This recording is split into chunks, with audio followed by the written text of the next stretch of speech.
कब तक टिकेगी ये? पता नहीं, कोशिश चल रही है, बहुत हिम्मत दिखा रही है। लगता है तेरे से नहीं होगा, कुछ और ही करना पड़ेगा। ये बहुत ज़रूरी है कि ये एकदम से हिम्मत हार जाए। देखते हैं कब तक टिकती है। किसी भी चीज का मोल उसकी जरूरत पर निर्भर करता है। प्यास लगे तो पानी का मोल समझ आता है, अंत करीब हो तो सांसों का मोल नजर आता है। ऐसा क्यों होता है कि जब हमें हमारी हर चीज बेशकीमती लगती है तो दूसरे की चीज सस्ती हो जाती है? कुछ लोग ऐसे होते हैं जो आसानी से किसी की भी जिंदगी ले लेते हैं, आसानी से बलात्कार कर देते हैं। जिंदगी खुद की हो या किसी की भी, वो सस्ती कभी भी हो ही कैसे सकती है? मेहनत और लगन से जीवन निर्वाह करने वाली कविता की जिंदगी में ऐसा कौन सा दौर आया जिसने उसकी जिंदगी को तहस नहस करके रख दिया, उसके सफर को हमेशा के लिए खत्म करके रख दिया। नमस्कार, मैं दिव्यांका त्रिपाठी दहिया क्राइम पेट्रोल सतर्क विमेन अगेंस्ट क्राइम के इस एपिसोड में आपका स्वागत करती हूँ। इस केस ने अलीबाग पुलिस के सामने अनोखी चुनौती पेश कर दी, क्योंकि यहाँ अपराध की जड़ें गहरी थी और अकल्पनीय थी।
ए पकिया उठ। क्या रोज रोज उठाना पड़ता है तेरे को? चल ठेला खोल, जल्दी कर।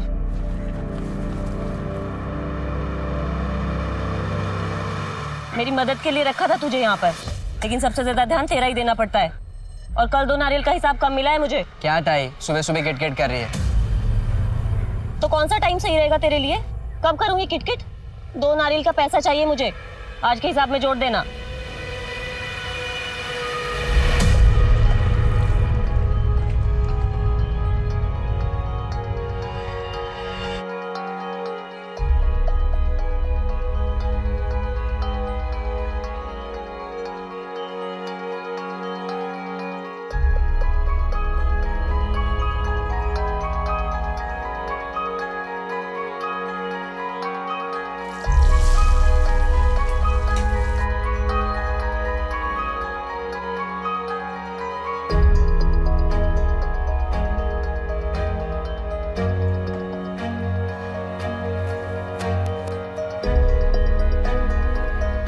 संदीप बेटा उठ, उठ ना, 8 बजने वाले हैं, स्कूल जाना है ना। चलो जा, जल्दी कर मेरा बेटा।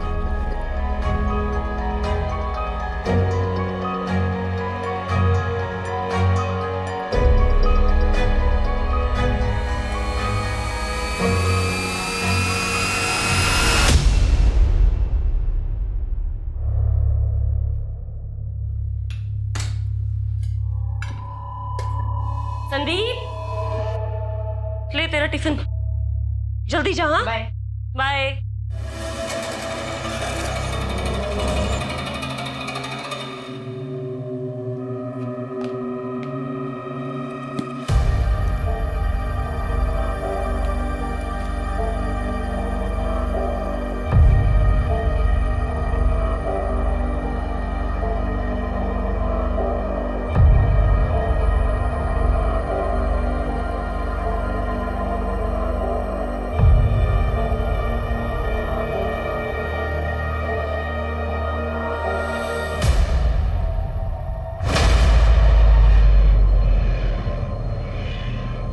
आज देर क्यों हुई कविता?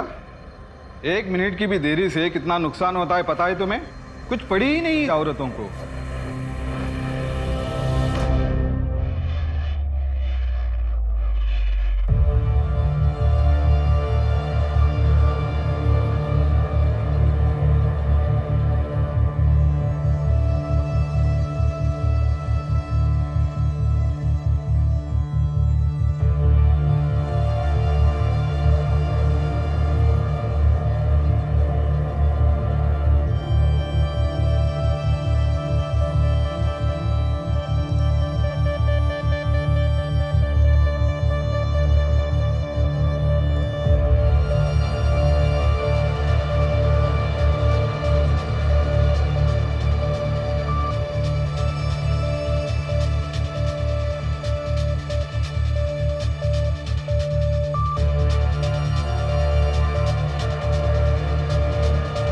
नहीं, ये ऐसा नहीं, ये ऐसे होगा। कोशिश कर रही हूँ सर।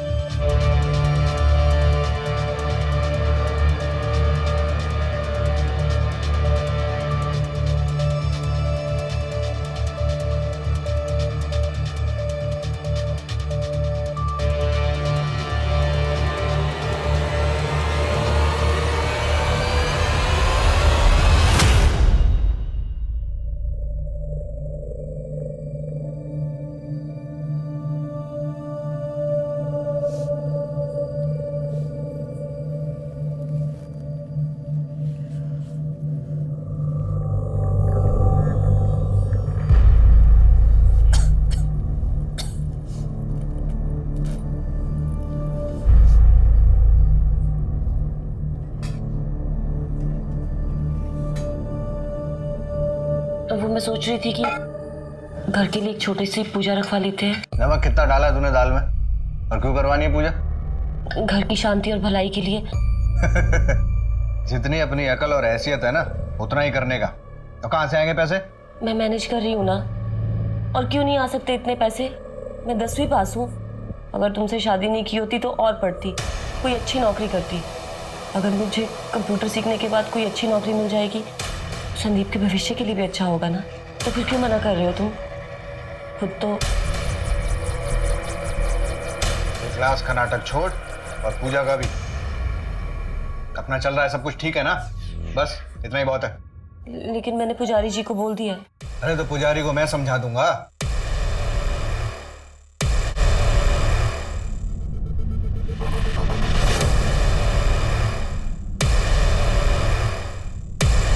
पंडित, पुजारी कहाँ?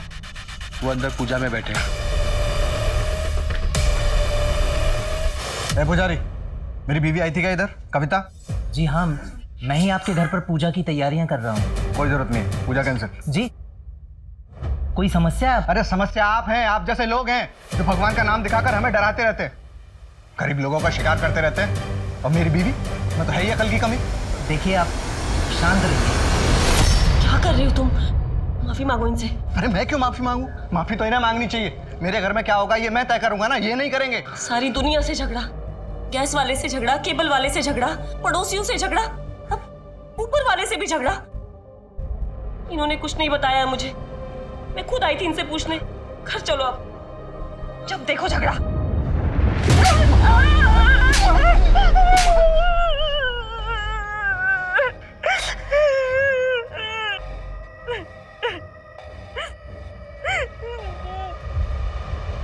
सॉरी। देख, बोला ना सॉरी। तू समझ ना, सॉरी।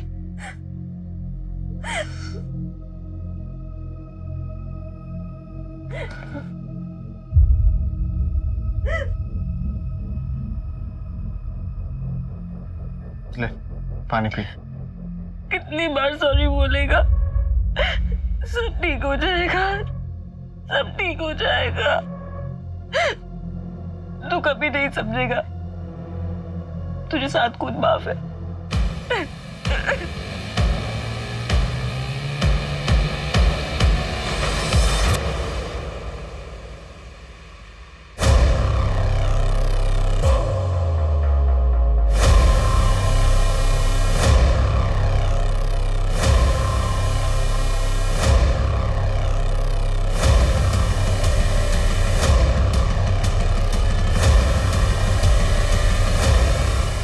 समझेगी।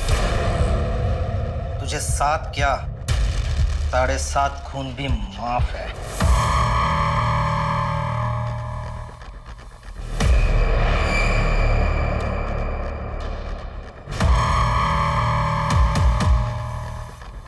अभी जल्दी कर, जल्दी, मरनी नहीं चाहिए।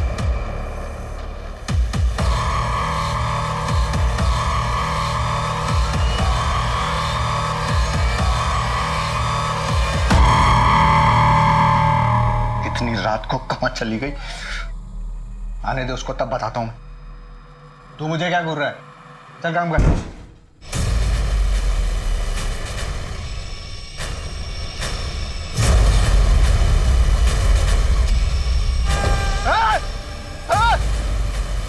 कविता, कविता, ला बेटा। कविता, अरे पापा, माँ को क्या हो गया? माँ, कोई एम्बुलेंस बुलाए। Hello, police station. क्या बताइए? हाँ।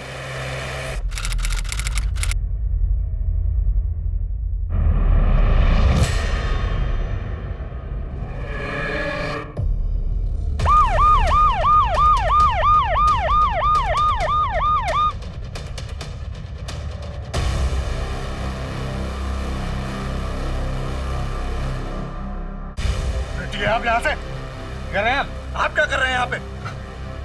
5 घंटा हो गया साहब, 5 घंटे तक पुलिस नहीं आई थी। मेरी बीवी ने मेरे सामने दम तोड़ा। यहाँ फेंक के गए थे गुंडे उसे। और बताए क्या, वो चेहरे ढके हुए नहीं थे। इसका मतलब समझते हैं आप? पुलिस का डर नहीं है उनको। छोटे लोग हैं हम, छोटे लोग। और आप क्या करेंगे? मैं इसका अंतिम संस्कार यही कर दूंगा। आपको रुको देखिए, आप शांत हो जाइए। हम समझ सकते हैं आपकी बात, हम कहीं फंसे हुए थे। हमारे देश में महिलाओं के साथ अपराध बढ़ते ही जा रहे हैं। हाल ही में महाराष्ट्र के अलीबाग जिले में एक 35 साल की महिला के साथ दरिंदगी के बाद उसे अधमरी हालत में अपने ही घर के बाहर फेंकने का मामला सामने आया है। उसके पति ने पुलिस पर लापरवाही का आरोप लगाया है। मैं एक दिन के लिए छुट्टी पे था, इंचार्ज तुम थे त्यागी, फिर केस पर रिस्पॉन्ड करने में इतनी देरी क्यों? सॉरी सर, वो लॉकअप के अंदर हिस्ट्री लोग दंगा कर रहे थे, उनको संभालने के चक्कर में मैं सर को टाइम से रिपोर्ट नहीं कर पाया। वो लॉकअप में ही थे ना, भागे तो नहीं थे ना? आइंदा जरा समझिए कि प्रायोरिटी क्या है और क्या नहीं। चलिए बताइए, केस की डिटेल्स बताइए। अब तक क्या क्या पता चला है और अब तक आपने क्या क्या एक्शंस लिए? एक बात तो तय है, अगर वो दोनों आदमी ने बॉडी को घर के बाहर फेंका है, उसका मतलब वो घर को और घर के लोगों को अच्छी तरह से जानते हैं। बेटे और हस्बैंड ने क्या बयान दिए? सर, हस्बैंड ने बयान देने से मना कर दिया और बेटे का कहना है कि वो उन दोनों को नहीं पहचानता।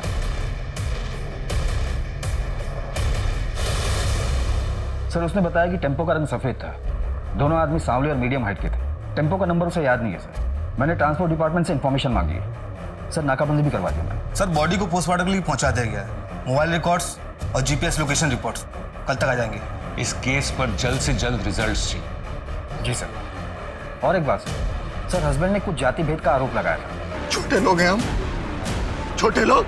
पूछताछ में पता चला कि काफी सिरफिरा किस्म का आदमी है, पत्नी को मारता था, सबसे झगड़ा मोल लेता था। और कुछ दिन पहले तो एक मंदिर के पुजारी का खुलेआम अपमान भी किया था उसने। कोई समस्या है? अरे समस्या आप हैं, आप जैसे लोग हैं जो भगवान का नाम दिखाकर हमें डराते रहते हैं। सर, कहीं ऐसा तो नहीं कि पति के व्यवहार की वजह से उसे सबक सिखाने के लिए अपराध किया गया हो? लेकिन इस केस में एक और सवाल कि कविता के साथ इतनी बेरहमी क्यों?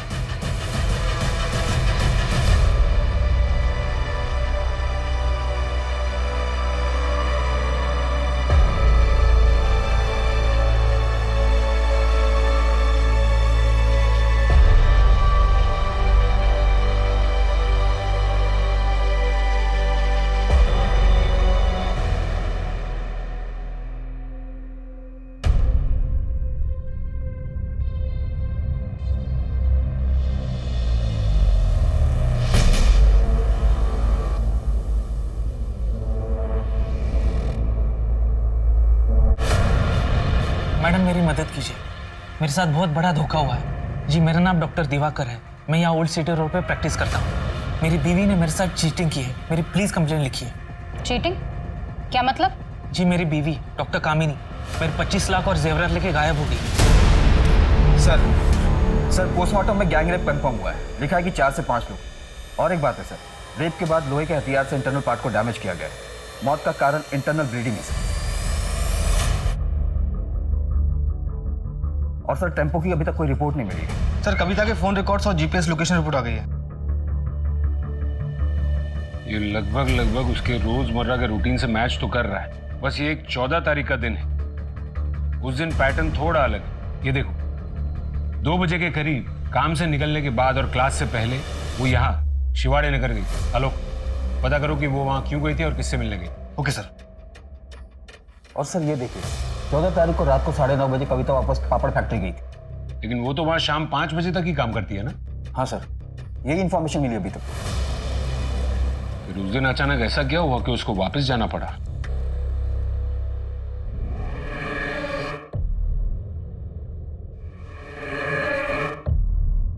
अब हमारा क्या होगा पापा? हमारा सब कुछ तो खाना बना जाके। मुझे नहीं आता पापा। नहीं आता तो सीख ले, क्योंकि इसके अलावा कोई उपाय है नहीं। और हाँ वो पकिया को बोल पैसे देके जाए। ऐसा लगता है तेरा स्कूल भी छुड़वाना पड़ेगा।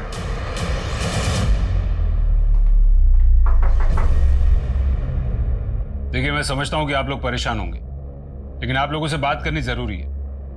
आप समझ रहे हैं ना? आपको किसी पर कोई शक होता तो बता नहीं देता। देखिए मैं आपसे तमीज से बात कर रहा हूं, इसलिए आप भी तमीज से बात करें। आप यहाँ पर कोऑपरेट करेंगे या फिर पुलिस स्टेशन जाकर बात करें? आपकी बीवी के जीपीएस रिकॉर्ड के मुताबिक उस दिन रात को वो घर आई और फिर से रात को घर से निकली और काम पर गई। काम पर? नहीं सर, कविता तो घर पे ही थी। वो तो संदीप फोन लेके गया था रात को 9 बजे। मतलब ये कि हमारे पास एक ही फोन है और वो फोन रात को 9 बजे संदीप लेके गया था बाहर। बोल रहा था दोस्तों से बात करनी। संदीप कब तक आएगा बेटा? माँ मैं आ जाऊंगा ना, अब बच्चा नहीं रहा मैं। ये क्या हो गया तुझे? ए संदीप! उसके बाद मैं 10:30 बजे तक सो गया और तब तक तो कविता घर पे ही थी। फिर संदीप ने मुझे 12:30 बजे जगाया। पापा पापा, मम्मी घर पर नहीं है। कहाँ चली गई? हमने थोड़ा वेट किया, उसके बाद मैं उसको ढूंढने बाहर निकल गया, लेकिन फिर वो मिली नहीं। मैं वापस लौट आया। उसके बाद तो आपको सब पता ही। और फिर 2:30 बजे के करीब बॉडी घर के बाहर फेंकी गई। अब सवाल ये है कि संदीप उस रात तुम अपने माँ के काम करने की जगह पर क्या कर रहे थे, और वो भी तब जब वो घर पर ही थी? सच बोलना बेटा।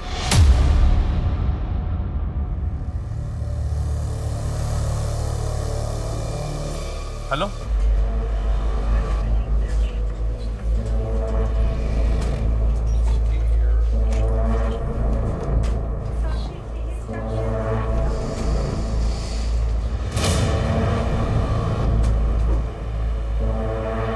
मुझे यहाँ क्यों लाया गया है और मैं यहाँ कैसे? कामिनी ये नाटक करना बंद करो। ये आदमी कौन है और इतना चिल्ला क्यों रहा है? आप इन्हें नहीं जानते?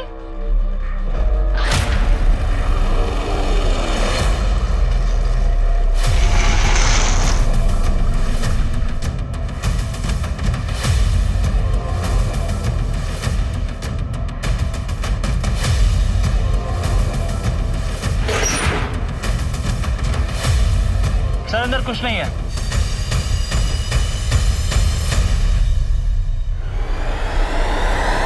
क्यों नहीं रहा? बताना। मैं फिर से पूछ रहा हूँ बेटा, तुम उस रात वहां क्या कर रहे थे? देखो टैलेंट तो इंडिया में भरा पड़ा है, लेकिन अगर इस इंडस्ट्री में आगे बढ़ना है तो बंदे को सिर्फ टैलेंटेड नहीं स्मार्ट भी होना चाहिए। तेरी माँ को लगने लगा है कि जो चाहे वो कर सकती है। कंप्यूटर करना है उसे, सब जानता हूँ। छोड़ने वाली है हम दोनों को। एक नया पति और उसके साथ एक नया बेटा, ये सब चाहिए उसको। पापा आप ये क्या कह रहे हैं? तब कुछ पता है तुझे? कैरेक्टर लेस हो गई है तेरी माँ। नहीं तो पता इतने पैसे कहाँ से आ रहे हैं? पापड़ी बेल रही है या कुछ और कर रही है?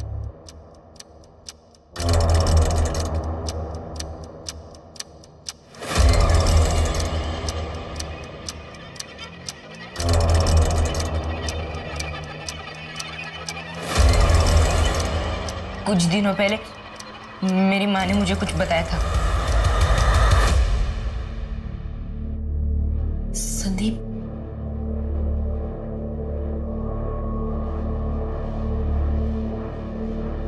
बेटा मुझे हफ्ते में 2 दिन नाइट शिफ्ट करना पड़ेगा। कंप्यूटर क्लास के पैसे भी देने हैं। तेरा भी तो ट्यूशन का फीस बढ़ गया है ना। घर के भी कितने खर्चे हैं बेटा। रात को जब तेरे पापा सो जाएंगे तो मैं निकल जाऊंगी। तू अपने पापा से कुछ कहेगा तो नहीं? कराई शपथ। रात को वापस क्यों जाना है? बेटा बोला ना नाइट शिफ्ट है, ठीक है?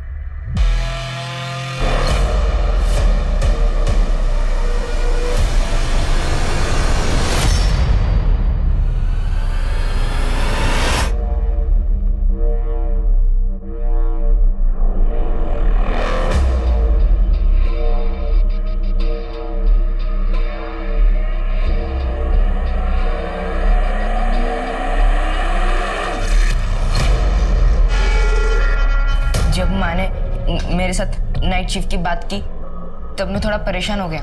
मैं देखना चाहता था कि वह सच में नाइट शिफ्ट लगती है कि नहीं। मैंने देखा वहाँ नाइट शिफ्ट तो लगती है, पर वो जो देखा वो देखकर मैं वापस आ रहा था और फिर रास्ते में मुझे मेरी माँ मिली।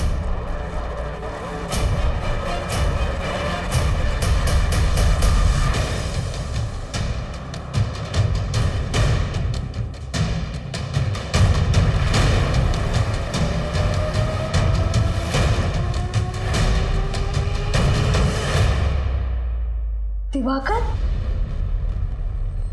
तो क्या आप इन्हें जानती? जी मैडम, ये मेरा पति है। क्या आपको ये समझ में नहीं आ रहा है? दिख नहीं रहा है कि ये नाटक कर रही है? पहले याददाश्त का खो जाना, फिर वापस आना, ये सब इसकी एक चाल है। मेरे घर से पैसे और जेवरात लेकर कहीं छिपा दिए हैं और अब सब ये नाटक करके हमें गुमराह कर रही है। नाटक मैं कर रही हूँ या तुम कर रहे हो? कराड़े, ये सर। वो हिस्ट्री शीटरों की नई वाली फाइल आई? ये सर। सर ये वो फाइल। पापा ठीक कहते हैं कि तुम कैरेक्टर लेस हो, इसलिए वो तुम्हें मारते हैं। और मैं पापा को जाके सब बता दूंगा कि तुम नाइट शिफ्ट करने वाली हो। और मुझे पता है तुम्हें नाइट शिफ्ट क्यों करना है, और मैंने देखा नाइट शिफ्ट पर क्या क्या होता है। बदतमीज, क्या बकवास कर रहा है ये? और क्या देख लिया तूने? अब चुपचाप घर जा और फोन दे मेरा। तूने कहा था तुझे तेरे दोस्त से बात करनी है, अब अपनी माँ से झूठ भी बोलने लगा है। झूठ तो तुम बोल रही हो माँ। संदीप,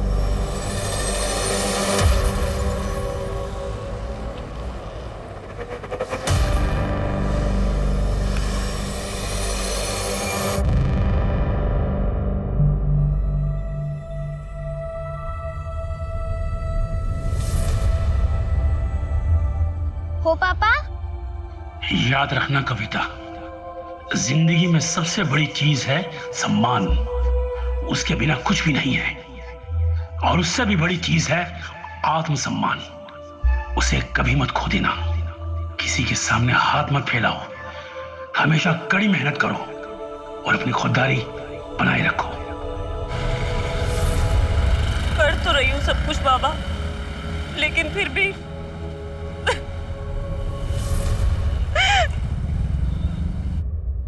वहां पे जासूसी करता है, शर्म नहीं आई तुझे? पर आपने तो बोला। चुप किशोर जी, बस। मैडम, नाटक तो ये कर रहा है। सब चोरी इसी ने किया है, क्योंकि इसका अफेयर चल रहा है, वो भी एक 15 साल छोटी जूनियर डॉक्टर के साथ। पिछले 4 साल से इसे लगता है कि मैं कुछ नहीं जानती, पर मैं सब कुछ जानती थी। और अब मुझे रास्ते से हटाने के लिए मुझ पर झूठा आरोप लगा रहा है। मैडम, इसी ने मुझे कुछ ड्रग दिया होगा, जिसकी वजह से मेरा टेम्परेरी मेमोरी लॉस हो गया होगा। मैडम, ये क्या कंप्लेंट करेगा? आप मेरा कंप्लेंट दर्ज कीजिए के खिलाफ। देखिए, आप लोग पढ़े लिखे लोग हैं, अपने इस प्रॉब्लम का सोल्यूशन अपने घर जाके निकालिए। नहीं मैडम, मैं घर नहीं जा सकती, ये मुझे मार डालेगा। इस बार तो इसने मुझे बेहोशी की दवाई दी है, लेकिन अगली बार मेरी जान ले लेगा। मैडम प्लीज मैडम, मुझे घर मत भेजिए।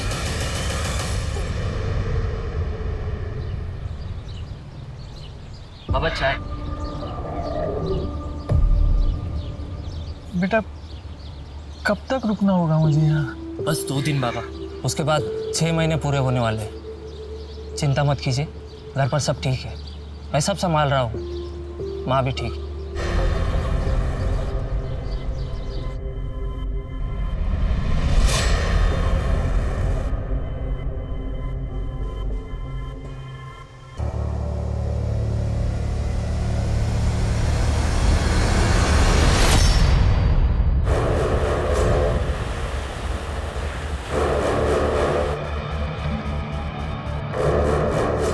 पापा पैसे मांग रहे, 4 दिन से तो तू आए नहीं पैसे देने। पैसे नहीं देने वाला मैं, पापा को बुला के बात करेगा मुझसे। तुझे क्या है बे, मुझे पैसे देना। क्या हुआ?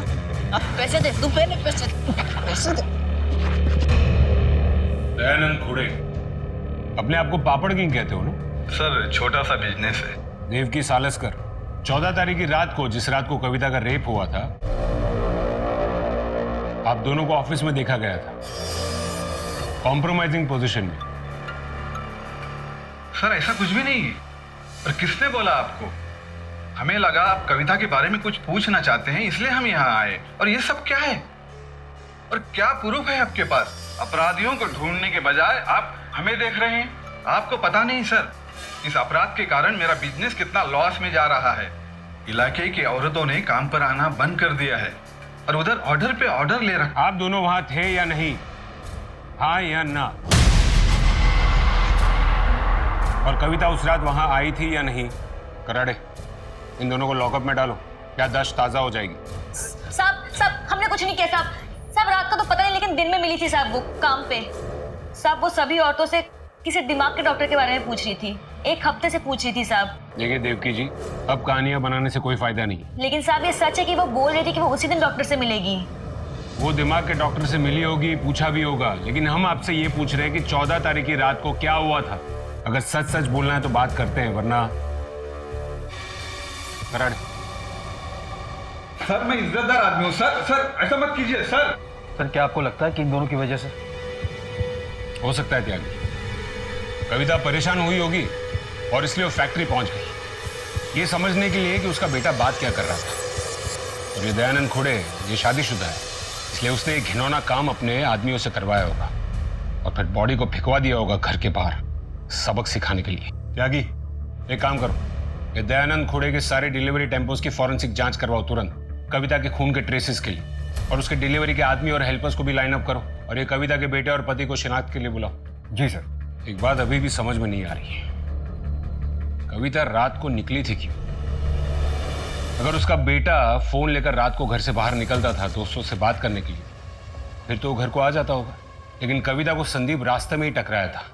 समझ में नहीं आ रहा है कि वो निकली क्यों थी। सर यही कविता केस की रिपोर्ट। सर 14 तारीख की शाम को कविता का लोकेशन शिवाड़ी नगर में था, जो कि डॉक्टर समीर शिंदे के क्लिनिक का था।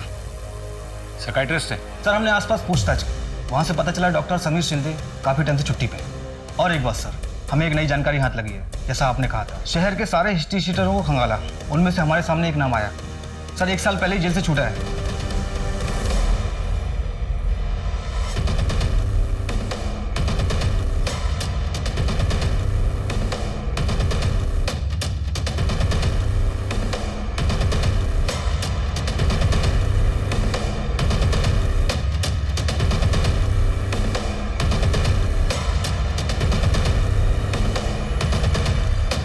ये साहब मेरे को क्यों पकड़ के लेके आए? अब 1 साल पहले तू जेल से छूटा ना, चेन स्नैचिंग, पॉकेट मारी, लंबी लिस्ट है तेरी। और इस बार तो तू बाहर ग्रेजुएट बन के आया, रेप और मर्डर भी करने लगा। और बड़े दोस्त बनाए कि नहीं? नहीं साहब, मेरे को कुछ नहीं पता, माना कि मैं गलत था। जेल से छूटने के बाद मैं सुधरना चाहता था, बीच के पार मुझे कविता दीदी मिली।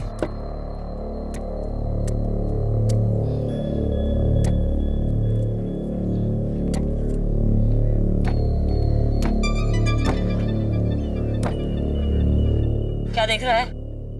चमदानिया तो काय को करने का ये धंधा? तेरे से मतलब? ला इधर ला।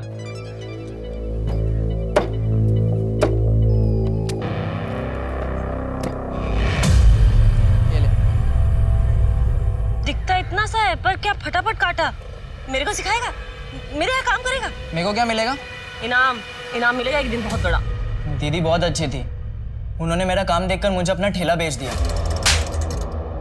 उसने तुझे ठेला बेचा या तूने उसको अपने जेल के दोस्तों को बेच दिया? चल बता, क्या हुआ था उस दिन रात को? साहब मैं सच कह रहा हूँ, मैंने कुछ नहीं किया। किसकी कसम खाओ साहब, कविता दीदी ने मुझे सच में अपना ठेला 11 रुपए में बेच दिया था। 11 रुपए? मजाक लग रहा है तेरे को? इस बार तो तू लंबा अंदर जाएगा बेटा। उसको अंदर डालो। साहब मैं सच कह रहा हूँ साहब। साहब कुछ समझ में नहीं आ रहा त्यागी। एक तरफ ये कविता का बेटा ये कह रहा है कि कविता ज्यादा पैसा कमाना चाहती है, नाइट शिफ्ट भी करना चाहती है, और एक तरफ ये पक्या अगर ये सच कह रहा है तो 11 रुपए में ठेला बेच दिया। ये कविता आखिर करना क्या चाहती थी, और वो रात को घर से निकली क्यों?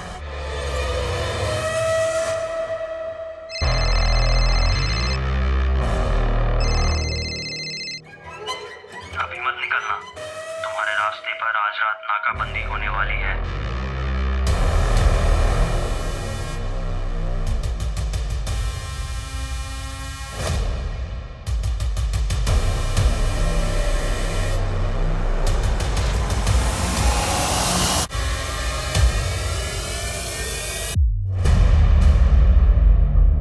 आप अंतिम संस्कार के लिए अपनी पत्नी की बॉडी ले जा सकते। सर, पापड़ फैक्ट्री में काम करने वाले डिलीवरी मैन को कविता के पति और बेटे किसी ने नहीं पहचाना। ठीक है, रिलीज करो उनको। समझ में नहीं आ रहा एक बड़ा टेम्पो और 2 आदमी हवा में गायब कैसे हो सकते हैं।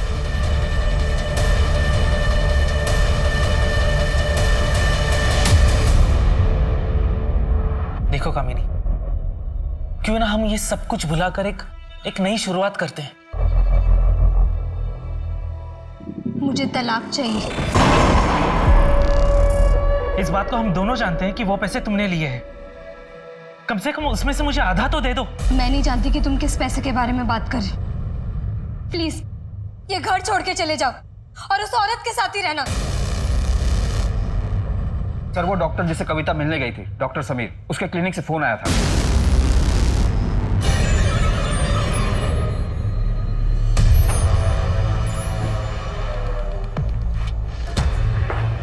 सर मैंने ही आपको कॉल किया था, मैं डॉक्टर समीर की रिसेप्शनिस्ट हूँ। सर इधर।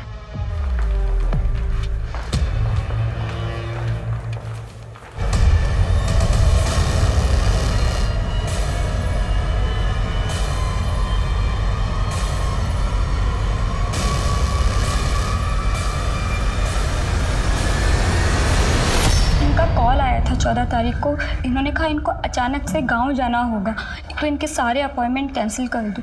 लेकिन आज मॉर्निंग में पड़ोसी का कॉल आया कि इनके घर से बहुत ज़्यादा बदबू आ रही है, तो क्लिनिक में एक चाबी रहती है इनके घर की, तो मैं वो लेकर यहाँ पर आ गई। डॉक्टर साहब अकेले रहते थे, उनका कोई परिवार नहीं था।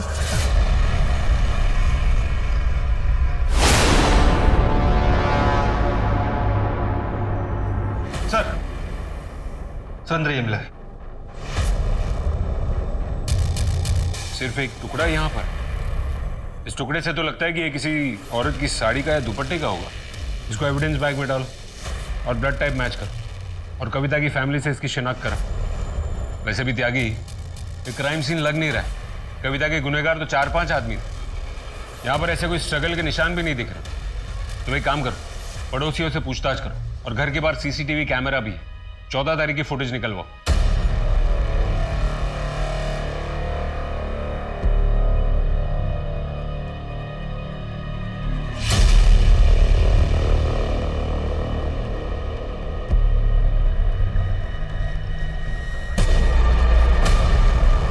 अभी जल्दी कर, जल्दी, मरनी नहीं चाहिए।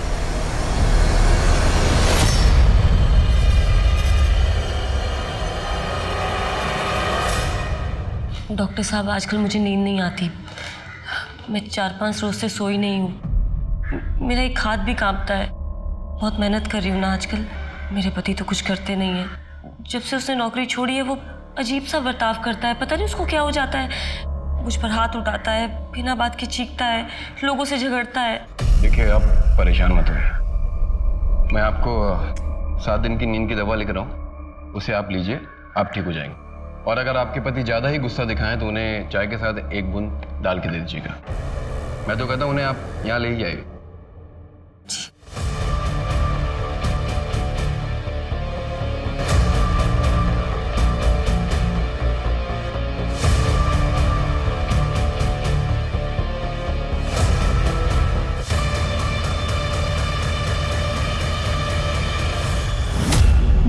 बेटे ने मुझे धोखा दिया, मेरा पैसा लेके भाग गया।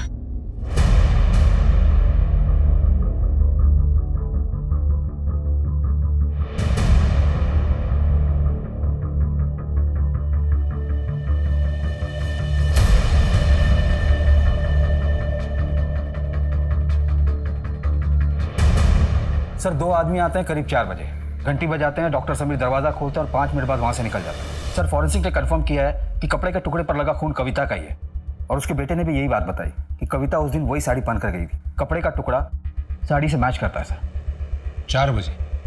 इसका मतलब है बॉडी को घर के बाहर फेंकने के बाद, तो फिर वो टुकड़ा वहां कैसे? अब तक की इन्फॉर्मेशन के मुताबिक कुछ ऐसा हुआ होगा। 14 तारीख की रात को कविता घर से बाहर निकली, अपने बेटे से टकराई, उसके बाद वो कहां गई उस बात की अपने पास कोई इन्फॉर्मेशन नहीं। उसके बाद उसके साथ जुर्म होता है, उसे घर के बाहर फेंका जाता है करीब 2:30 बजे। फिर 4 बजे वो दोनों लोग डॉक्टर समीर का खून करते हैं। फिर वही दोनों लोग या तो डॉक्टर समीर से फोन करवाते हैं या खुद ही रिसेप्शनिस्ट को कह देते हैं कि डॉक्टर समीर छुट्टी पर गए हैं। डॉक्टर समीर के प्रिस्क्रिप्शन रिकॉर्ड और कॉल रिकॉर्ड से एक बात तो साफ है कि कविता उस दिन कंसल्टेशन के लिए गई थी और उस दिन वो डॉक्टर समीर से पहली बार मिल रही थी।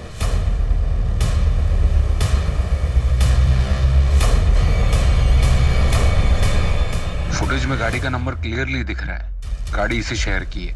क्या कि अगर ये दोनों अब तक नहीं पकड़े गए, इसका मतलब इन दोनों ने अब तक बॉर्डर क्रॉस नहीं की। मुझे ये दोनों जेल में चाहिए आज के आज। जी सर। हेलो, संदीप और किशोर पर कड़ी नजर रखना, नहीं तुम वहां से हिलना नहीं, ठीक है?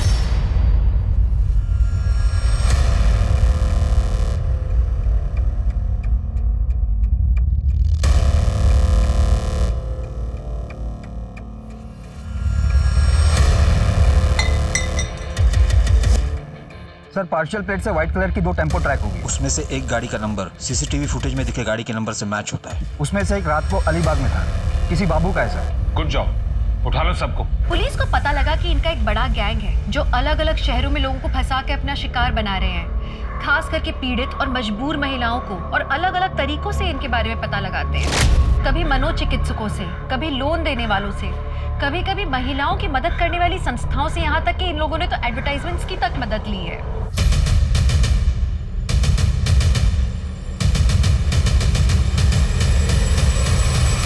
सबसे पहले तो तू ये बता कि रेप और मर्डर करके इतने दिन हमसे बच के तू गायब कैसे रहा? इस प्लान में और कौन कौन शामिल था तेरे साथ?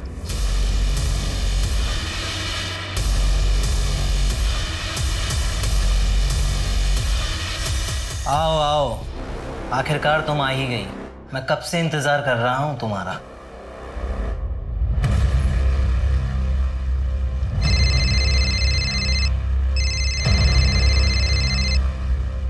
हेलो,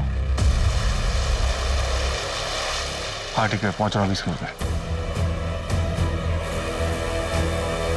चलो कितनी बार बोला ऐसे बुलाने का नहीं। तेरी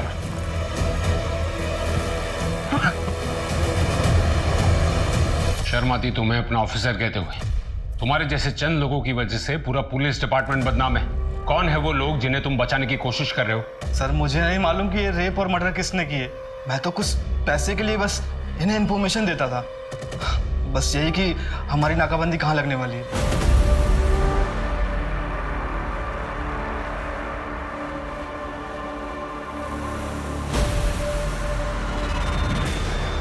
मैम आप बहुत लकी हैं क्योंकि इस साल हम सिर्फ 2 और ग्राहकों की सेवा कर सकते हैं। ये देखिए, एक्सक्लूसिव प्रोडक्ट है और हर्बल भी। आप चाहें तो 1 वीक का फ्री ट्रायल ले सकती हैं।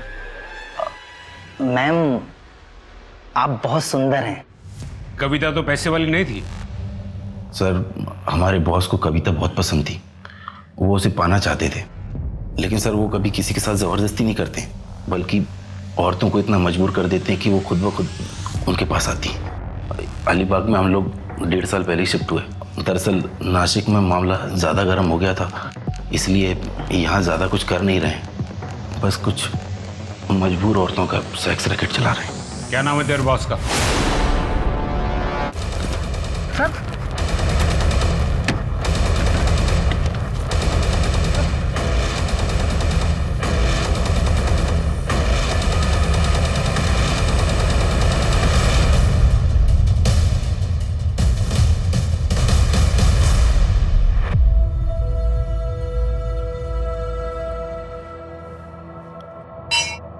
देख कविता, पुजारी जी यहाँ नए हैं लेकिन इन्होंने मेरी बहुत मदद की है। मुझे यकीन है कि इनके पास तेरी भी समस्या का कोई ना कोई समाधान जरूर होगा। तो कितनी बार मंदिर आते, मैंने तुझे कितनी बार कहा कभी मिल तो ले। मैं आपकी समस्या समझता हूँ। आपको अपने घर पे एक विशेष पूजा करनी है और फिर उसके बाद आपके जीवन में खुशहाली ही खुशहाली आएगी। मेरी बीवी आई थी क्या इधर, कविता? जी हाँ, मैं ही आपके घर पर पूजा की तैयारियां कर रहा हूँ। कोई जरूरत नहीं, पूजा कैंसिल। कोई समस्या? अरे समस्या आप हैं, आप जैसे लोग हैं जो भगवान का नाम दिखाकर हमें डराते रहते। पंडित जी, मैं अपने पति के व्यवहार के लिए आपसे फिर से माफी मांगती हूँ, लेकिन मुझे आपकी मदद की जरूरत है। ये आपके लिए परीक्षा की घड़ी है।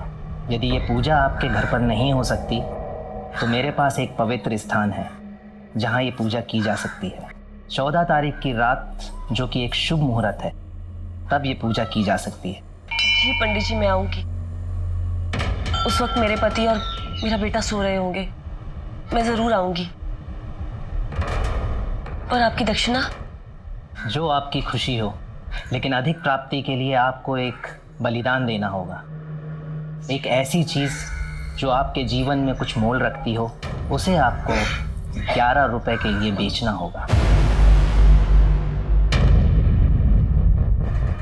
जी।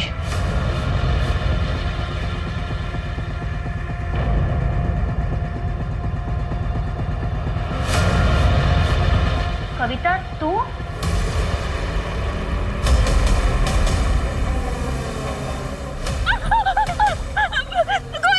बचाओ!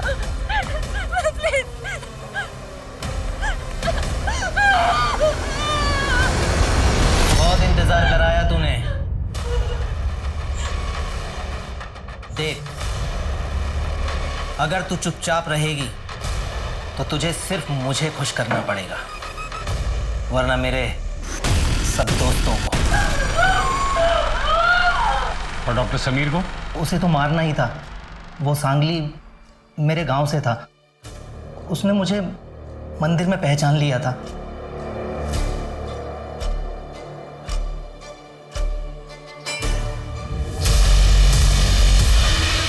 अरे विजय जी, आपको कोई गलतफहमी हुई है।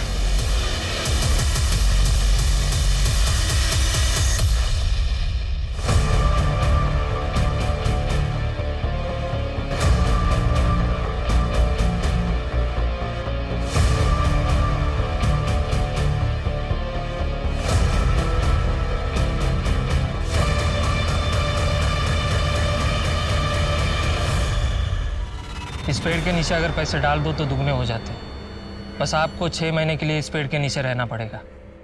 ऐसा ही पढ़ा है मैंने। मुझे बहुत जल्दी समझ में आ गया था कि लोगों को बेवकूफ़ बनाना कितना आसान है। मैंने तो अपने बाप को भी नहीं छोड़ा। मजबूरी आदमी को महात्मा नहीं बनाती है, बल्कि मजबूरी आदमी को बेवकूफ़ ज़रूर बनाती है। लालच और मजबूरी एक बहुत ही घातक कॉकटेल है। इस ढोंगी बाबा जैसे चंद लोगों की वजह से समाज में भगवान के प्रति श्रद्धा से अच्छा काम करने वाले लोगों को भी अपराधियों की नजर से देखने लगते हैं लोग, जो कि गलत है। हमारी मजबूरी कभी हमारी कमजोरी नहीं बननी चाहिए, क्योंकि ऐसे समय पर ही लोग हमारी कमजोरी का फायदा उठा के हमें और मजबूर कर सकते हैं, हमें चोट पहुंचा सकते हैं। हमारा विश्वास भी जीवन की तरह अनमोल है।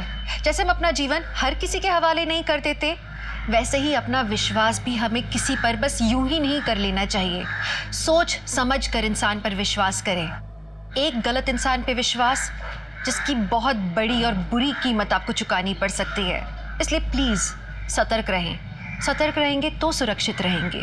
आप किसी पर भी आंख मूंद कर विश्वास नहीं करेंगे। इस आशा के साथ मैं दिव्यांका त्रिपाठी दहिया लेती हूँ आपसे विदा। फिर मिलूंगी एक नए केस के साथ। तब तक देखते रहिए क्राइम पेट्रोल, सतर्क, विमेन अगेंस्ट क्राइम। एक औरत पर वार, हर औरत का भार। जय हिंद।